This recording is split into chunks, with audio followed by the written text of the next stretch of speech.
नमस्कार, आप सभी का स्वागत है द सुधांशु शो में, जिसमें हम आपकी मुलाकात कराते हैं किसी ऐसे शख्स से जिन्होंने हम सभी के लिए एक ऐसा मार्ग प्रदर्शित करने का कार्य किया है जिनको हमें अनुसरण करना चाहिए। आज इसी क्रम में हम बिल्कुल अलग से अपने अतिथि की मुलाकात आप सभी से करा रहे हैं, डॉक्टर प्रेमनाथ झा से।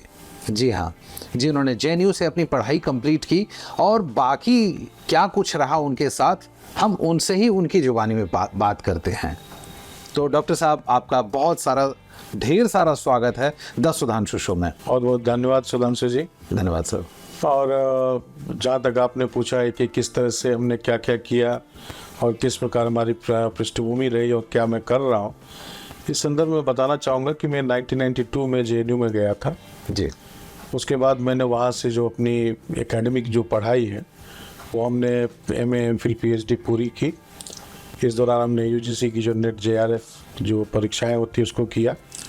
कुछ समय तक हमने कुरुक्षेत्र विश्वविद्यालय में पढ़ाया और उसके बाद मैं यूपीएससी के कोचिंग के क्षेत्र में आ गया और लगातार पिछले 22 वर्षों से मैं कोचिंग के क्षेत्र में हूँ। और भारतवर्ष के जितने भी जो एस्टैब्लिश कोचिंग हैं, विशेषकर जो दिल्ली में है, बेंगलोर में है, हैदराबाद में है, उन सब में अलग अलग विषय को पढ़ाता रहा। जहाँ तक मेरा एक्सपर्टीज़ है वो सोशियोलॉजी में है। उस पर मैंने कई सारी किताबें लिखी हैं, आर्यन पब्लिकेशन से, पियर्सन से। हिंदी इंग्लिश दोनों में मैं पढ़ाता हूँ, दोनों ही मीडियम में। और भारतवर्ष में अलग अलग क्षेत्रों में लोगों को ट्रेन किया। हमारे बच्चे भारत के सभी जगह कार्यरत हैं और यूपीएससी के साथ साथ स्टेट पीसीएस में भी मैंने बच्चों को पढ़ाया है। और वो सिर्फ यूपी बिहार में ही नहीं, राजस्थान से लेके वो अरुणाचल प्रदेश तक है। अरुणाचल में 2010 में मैंने एक अपनी शाखा डाली थी और आज तक वो कार्यरत है। और दूर बिल्कुल चाइना बॉर्डर तक हमारे पढ़ाए हुए बच्चे जो हैं वो भारतवर्ष की सेवा कर रहे हैं। तो इस तरीके से हमने कोशिश किया। और जब मैं दिल्ली में पढ़ा रहा था तो मैं ये महसूस करता था कि जो दिल्ली में जो बिहार और यूपी और विशेषकर हिंदी क्षेत्र से बच्चे आते हैं, गरीब घर के बच्चे आते हैं, वो बहुत कुछ नहीं संसाधन जुटा पाते हैं। कई बार मैंने देखा कि रिक्शा वाले या ठेले वाले अपने बच्चों की मेधाविता को देखकर सब कुछ बेच कर आते थे। तो मुझे लगा कुछ ऐसी किताबें लिखनी चाहिए जो कि उनके पास में 250-300 रुपये में पहुंच जाए और वो जो है वो अपना वहाँ पर काम करें और उसको पढ़ें, और अगर दिक्कत हो तो मुझसे वो पूछें या मुझे मेल करें। अच्छा डॉक्टर साहब, आप ये बताइएगा कि अभी तक आपने यूपीएससी की प्रिपरेशन के लिए काफ़ी जगह पढ़ाया, क्या काउंट कर सकते हैं हम लोग कि मतलब लगभग कितने बच्चों का सिलेक्शन हुआ होगा अब तक आपके पढ़ाए हुए? देखिए, मैं जहाँ तक मेरा जो वैकल्पिक विषय सोशियोलॉजी है उसमें हिंदी इंग्लिश दोनों माध्यमों को मिलाकर 1000 से अधिक बच्चे जो हैं वो सिविल सर्विसेज में यूपीएससी और स्टेट पीसीएस में पास कर गए। अभी कुछ वर्षों से स्टेट पीसीएस ने वैकल्पिक विषय को बंद कर दिया, जैसे यूपी ने और बिहार ने। तो अभी इसमें स्टेट में कम, लेकिन यूपीएससी में अभी भी चल रहा है और लोग पढ़ रहे हैं।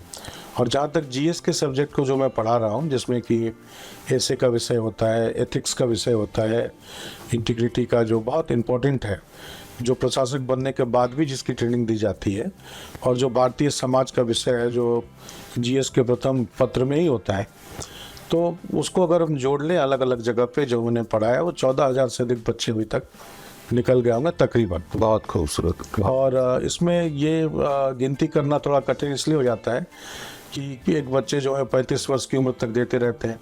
अगर हमने किसी को 22 वर्ष की उम्र में पढ़ाई, उसके बाद वो नौकरी करने चला गया, फिर वो कुछ दिनों के बाद फिर आके कम्पीट किया, तो ये उसका रिकॉर्ड रखना थोड़ा कठिन है। लेकिन तकरीबन मुझे ऐसा लगता है, जिन बच्चों के फीडबैक मिले, जिन्होंने मुझे धन्यवाद ज्ञापित किया, ऐसा लगता है कि करीब 14,000-15,000 के आसपास बच्चे जो हैं वो अलग अलग जगह में निकल गए। और विशेषकर हिंदी माध्यम के अधिक थे, इंग्लिश माध्यम के कम थे, क्योंकि साउथ का दौरा मेरा थोड़ा कम होता था और उत्तर भारत में मैं ज़्यादा पढ़ा था।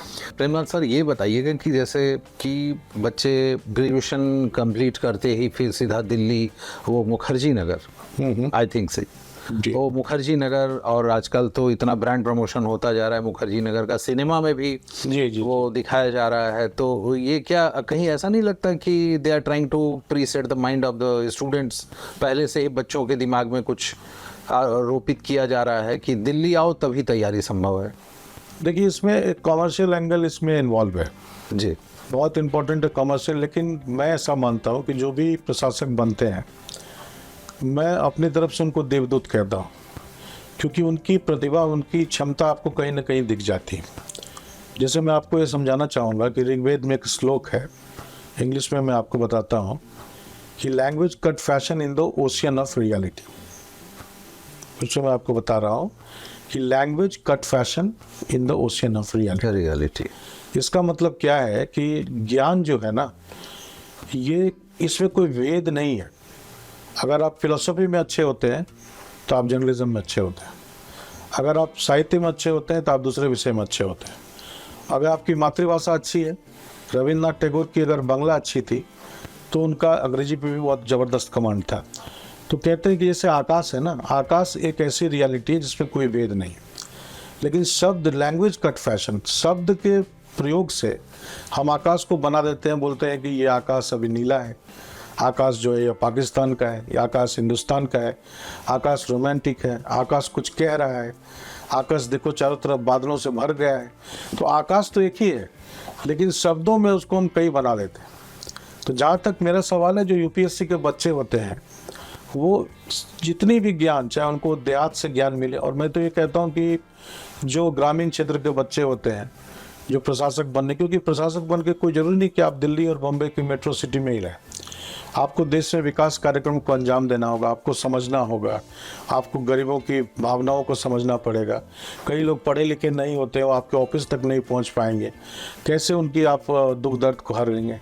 तो ये एक प्रकार का एक जुनून है, क्योंकि जैसे आईआईटी की कोचिंग होती है तो बच्चा आईआईटी में जाता है, फिर आईआईटी पढ़ के वो क्या करेगा, देश रहेगा विदेश रहेगा, अलग बात है।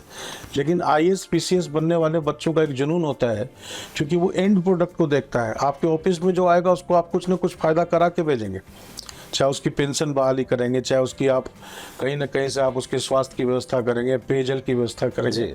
इसलिए एक जुनून है, और जिनका भी जुनून होता है उनके रिजल्ट बहुत जल्दी आते हैं और बहुत तरीके से आते हैं, और लोग सब कुछ भूल जाते हैं।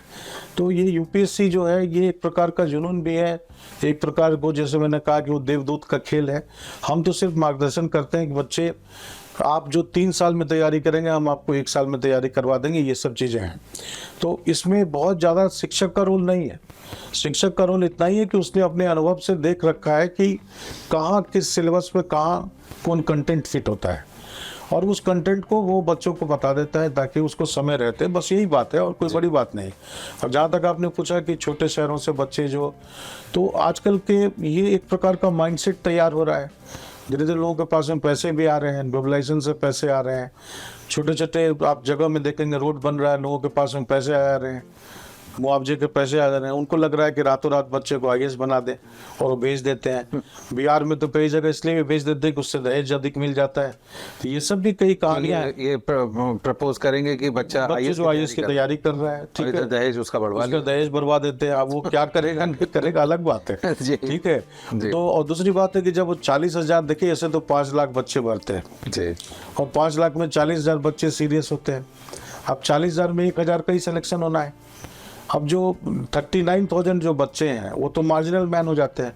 कुछ लोग जर्नलिज्म कर लेते हैं, कुछ लोग जो वो कुछ दूसरे चीज़ में टीचर बन जाते हैं, कुछ कहीं दूसरी जगह कोई बिजनेस कर लेते हैं, और कुछ जो बच जाते हैं वो क्या करेंगे। तो उनको लगता है कि सबसे अच्छा जो हमने पढ़ा है उसी को, कोचिंग में जो पढ़ा है उसी को जो है रिप्रोड्यूस कर दूँ और एक कोचिंग खोल लो।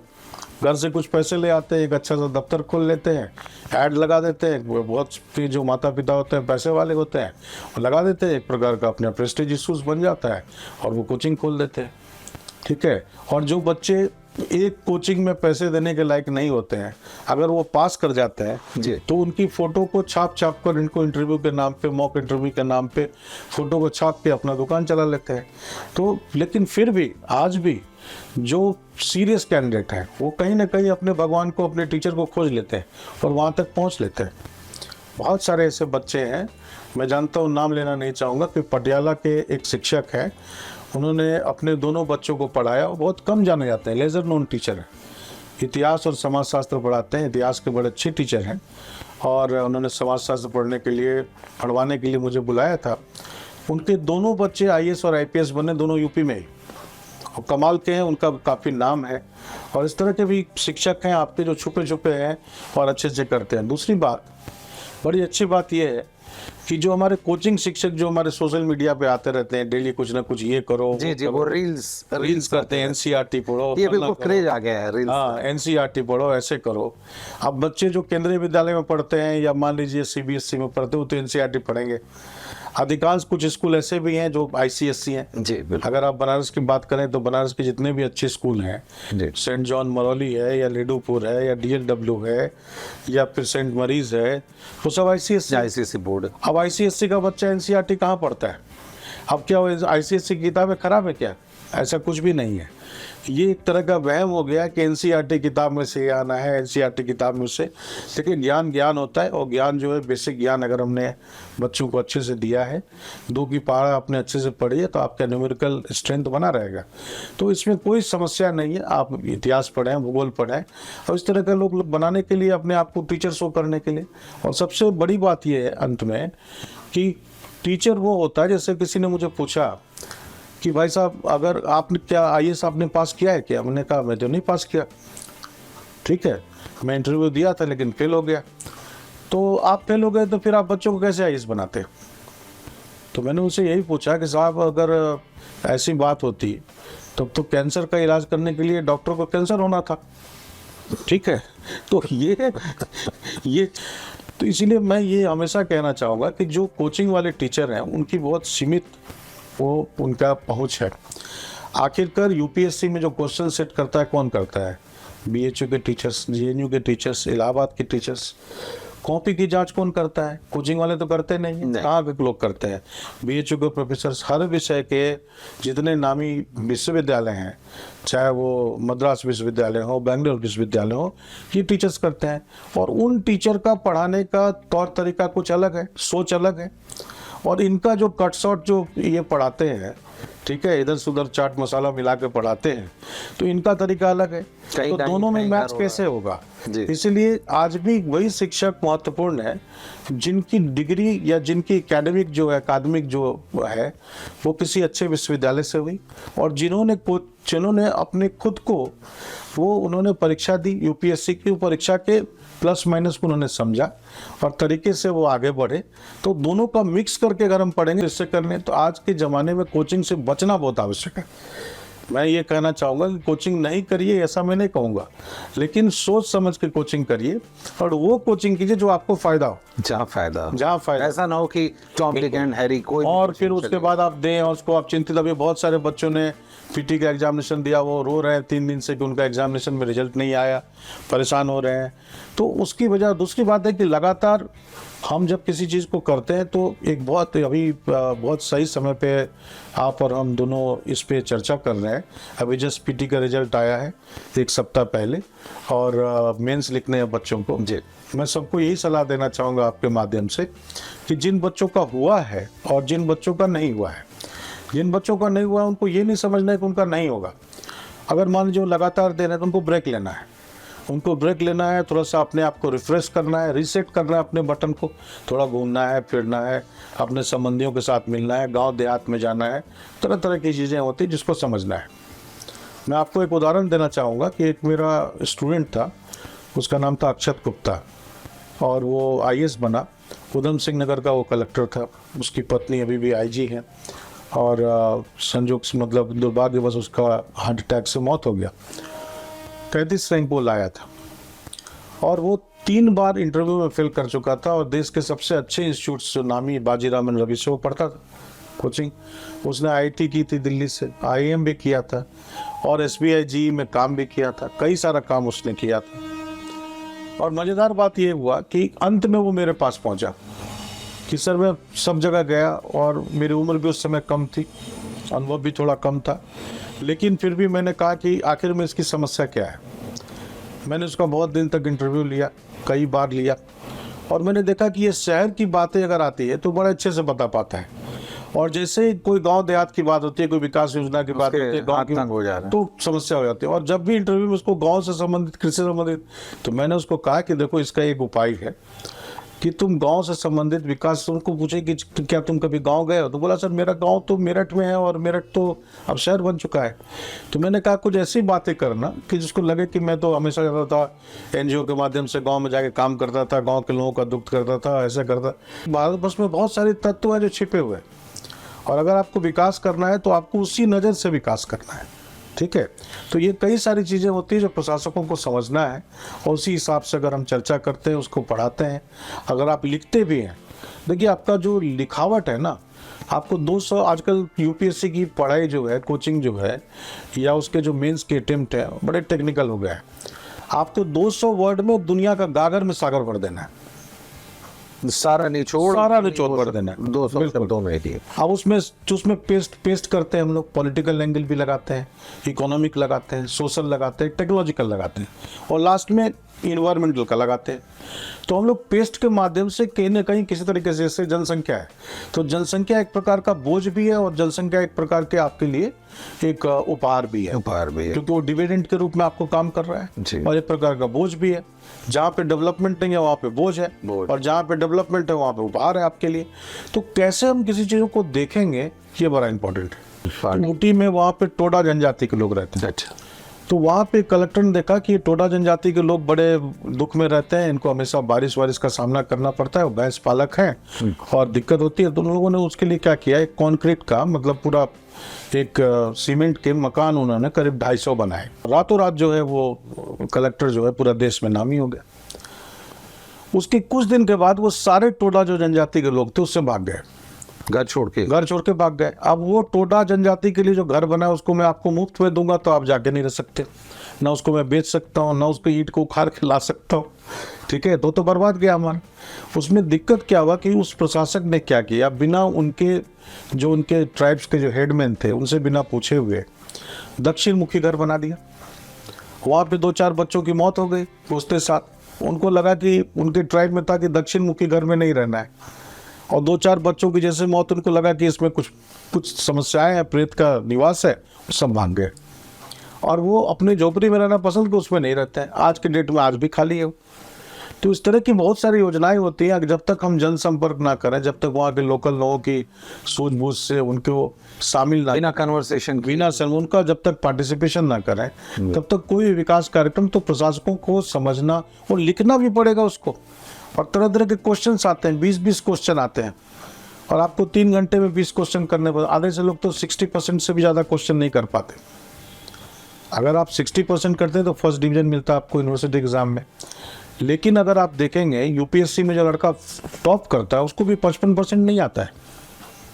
तो इसका मतलब वो क्वेश्चन छोड़ के आ रहा है, और क्वेश्चन छोड़ के, लेकिन वो 55% लाना एक कठिन कार्य है जब तक आप उसको बहुत शिद्दत से उसको ना लिखें, समझ के ना लिखें, और सारे एंगल्स ना रहें। तो आपके पास में कहानी जरूर होनी चाहिए, कंटेंट भी होनी चाहिए, और साथ में आपका एक लिमिट होना चाहिए। क्योंकि अगर आप 200 के बदले किसी को 4 से अगर 600 वर्ड में लिखेंगे तो नेक्स्ट क्वेश्चन आप नहीं लिख पाएंगे, समय खत्म हो जाएगा। समय तो आपको बिल्कुल समझिए कि तलवार की धार पे आप चलेंगे, ज़्यादा जोर भी नहीं डालना है और हल्का भी नहीं होना है कि गिर जाए। तो बहुत तरीके से करना है। और दूसरी बात कि यूपीएससी तैयारी करने वाले जितने भी लोग आपके माध्यम से मुझे देख रहे हैं, उनसे मैं एक बहुत सलाह देना चाहूँगा कि जब भी हम तैयारी करते हैं तो उसके 3 फलक होते हैं जी।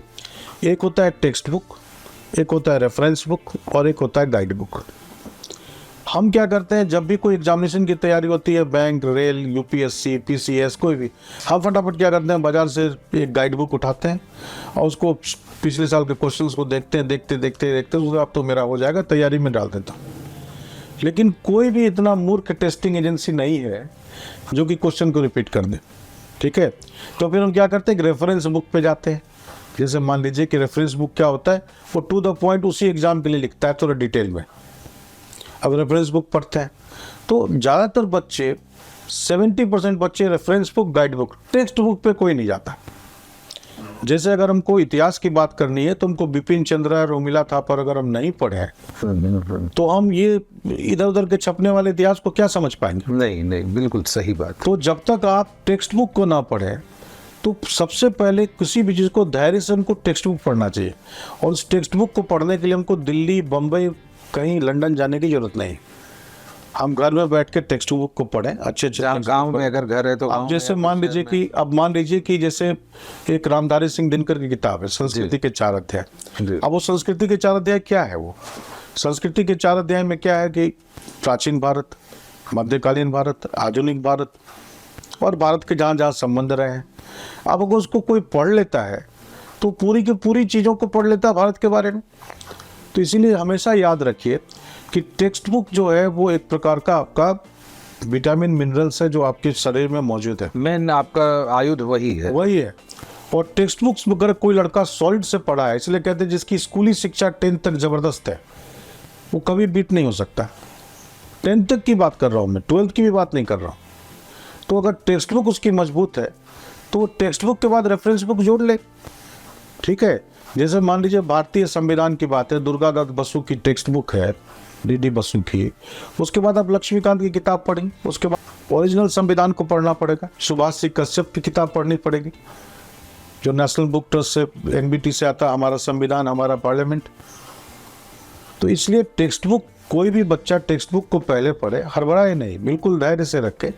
टेक्स्ट बुक पढ़ के फिर वो जाए रेफरेंस बुक में, फिर वो गाइड बुक में। अगर वो ऐसी तैयारी करता है निश्चित रूप से वो पास होगा। और वो आज नहीं होगा कल होगा, होगा। बहुत सारे बच्चे हैं हमारे, बिल्कुल हमारे बच्चे अभी यूएन में इंडिया के रिप्रेजेंटेटिव बन के काम कर रहे हैं। गौरव कुमार ठाकुर हैं 2011 बैच के, उनकी पत्नी अनुपमा सिंह, वो दोनों स्विट्जरलैंड के जेनेवा में काम कर रहे हैं। और वो सब 2-2 अटेम्प्ट दे के गए हुए हैं, धैर्य से गए हुए हैं। तो आप धैर्य रखें, निश्चित रूप से आप पास होंगे। और कोई भी चीज़ इस तरह का जो आप इंटरव्यू देखते हैं, क्या तुम्हारे बाएं तरफ क्या है, तुम्हारे पीछे तरफ क्या है, तुमने कभी मोहब्बत की क्या, इस तरह के इंटरव्यू कभी भी नहीं होते हैं, इस तरह का नहीं, कभी नहीं होते हैं। जो यूपीएससी में इस तरह के सवाल भाई साहब मैं आपको बताना चाहूँगा, जो यूपीएससी के इंटरव्यू में गया, मैं बताना चाहूँगा कि 5 लोग बैठे रहते हैं और आपके पास में एक मेज होता है, आपके पास में एक कुर्सी होती है, आप उसके पीछे बैठे रहते हैं। और एक बार क्या हुआ कि एक विद्यार्थी जो है वो अपनी कुर्सी को लेकर उठा के वो सीधा वहाँ पर पहुँच गया उनके सामने में।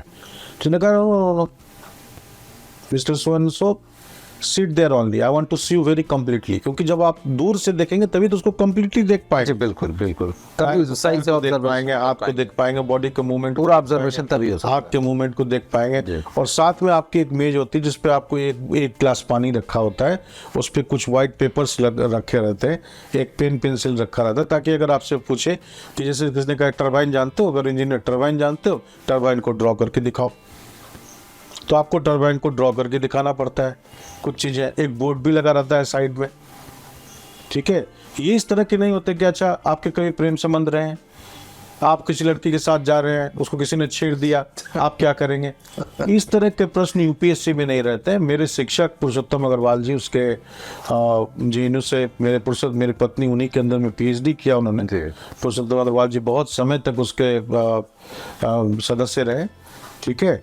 और मैं आपको ये इस तरह के जो सवाल आपने कहा, ये केवल रील्स में होते हैं। ये रील्स में होते हैं, ये इसलिए कि कमर्शियल वैल्यूज इसका, कमर्शियल वैल्यू, उसको बेसिकली लोग चाव से देखते हैं, इस तरह के ऐसे करते हैं। आप मुझे बताइए कोई लेक्चर के एग्जामिनेशंस में या कहीं भी कि क्या इस तरह के, आप जर्नलिस्ट हैं, आप किसी के इंटरव्यू देने के, आप किसी की नई जिंदगी पैसे टिके टिपने वाले सवाल पूछते हैं क्या? नहीं, कभी नहीं पूछ सकते, नेवर।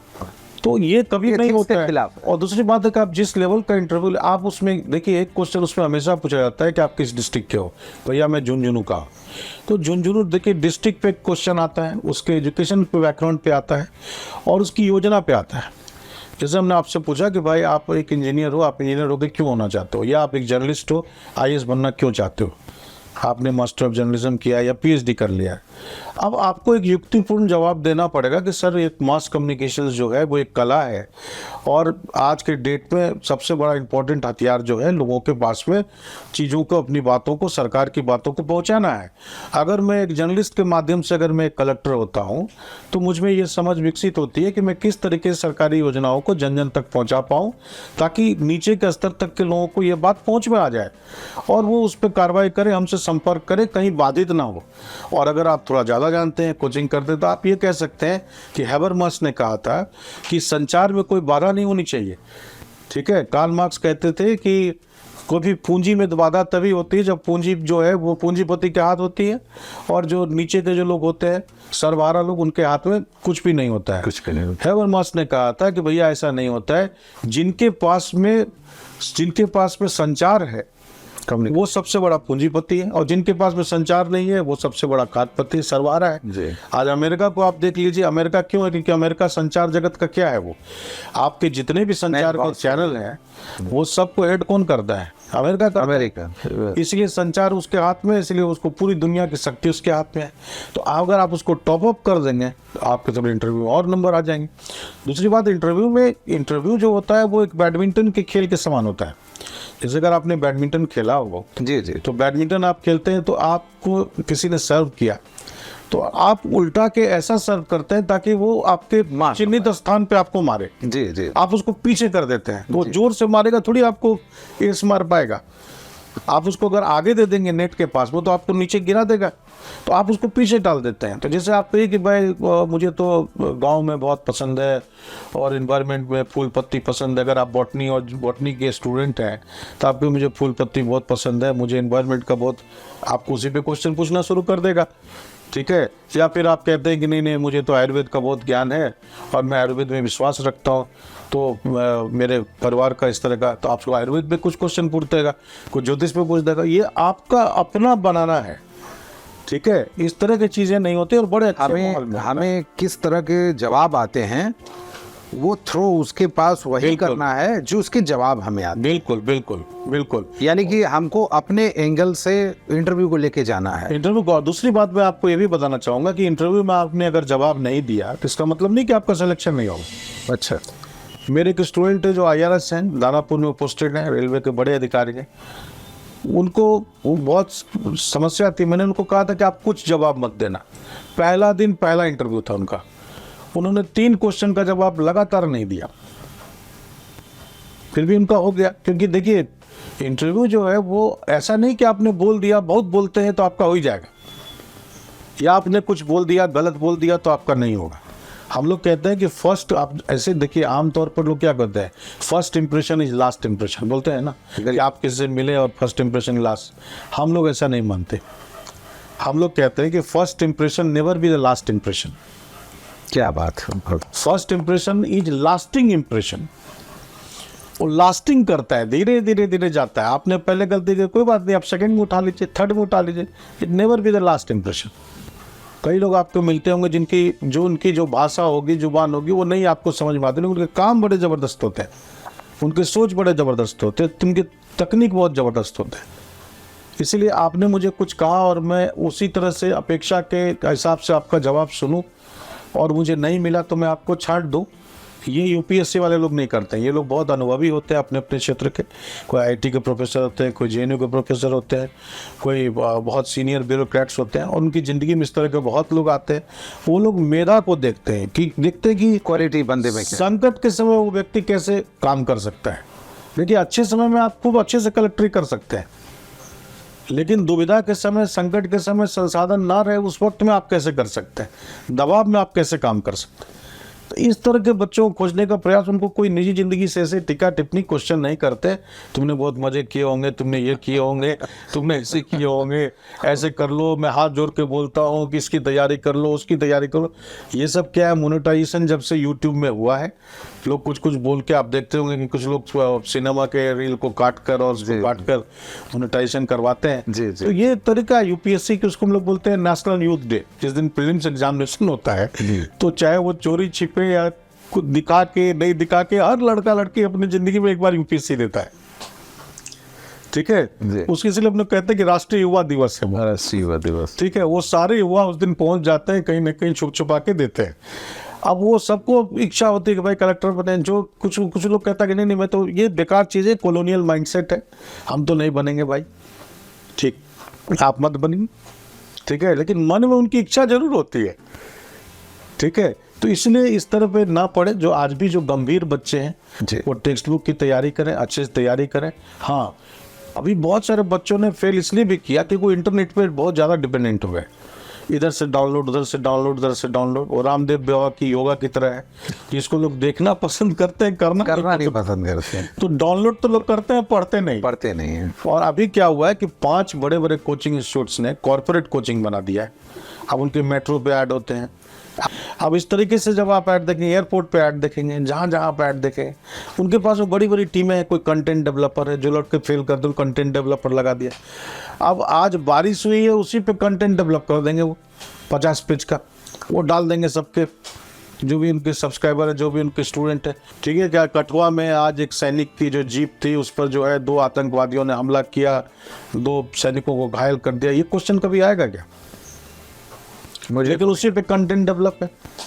अब वो कठुआ का कंटेंट डेवलप है, तो देखना पड़ेगा कि आप किस कंटेंट को पढ़ रहे हैं। ठीक है, तो क्वेश्चन जो आपको आना है देश हित में आना है, क्वेश्चन जो आपको ऐतिहासिक हित में आना है, भारत तत्व की बात कर रहे हैं उस पर आना है, आज जो पूरे भारतवर्ष में जो सुधार हो रहे हैं उस पर आना है, जो विकास हो रहा है उस पर आना है, या गांव देहात की जो बातें उस पर आना है, जो परसेप्शंस की बात करते हैं।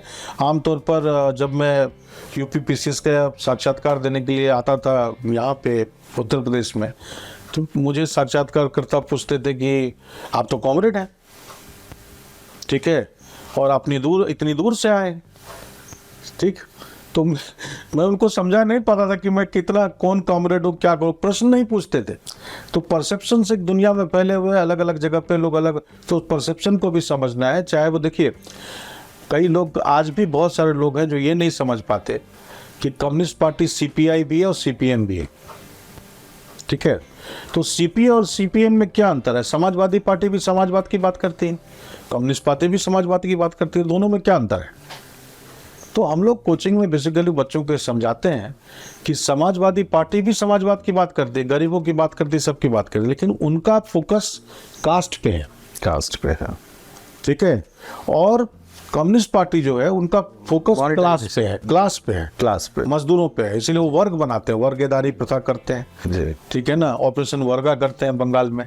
और अमेरिका नहीं चाहती है कि इस देश में वर्ग हो जाए, वर्ग हो जाएगा तो कम्युनिस्ट हो जाएगा, इसीलिए अमेरिका चाहती है कि कास्ट हो जाए। इसीलिए अमेरिका के सबसे नजदीक समाजवाद, फोर्ड फाउंडेशन का पैसा सबसे ज्यादा समाजवादी को मिला। और जब वो विद्युत जब हो रहा था, जब आपको याद होगा कि जब कांग्रेस की गवर्नमेंट गिर रही थी, जिस समय में वो थोरियम का प्रोग्राम चल रहा था, अमर सिंह जिस समय मैनेज किए थे, तो समाजवादी ने उनको बचाया, क्योंकि अमेरिका का सब कुछ था जी। तो अमेरिका सबसे ज्यादा समाजवादी से नजदीक है। ठीक है, क्योंकि अमेरिका नहीं चाहता है कि ये देश भी कम्युनिस्ट की तरफ जाए, तो इसीलिए वो समाजवादी को सपोर्ट करता है। समाजवाद होना है, बराबरी होनी है, जनता दल भी बराबरी होनी, लेकिन कास्ट बेस्ड होनी है, क्लास बेस्ड नहीं होनी चाहिए। तो ये सब तरह को समझना है।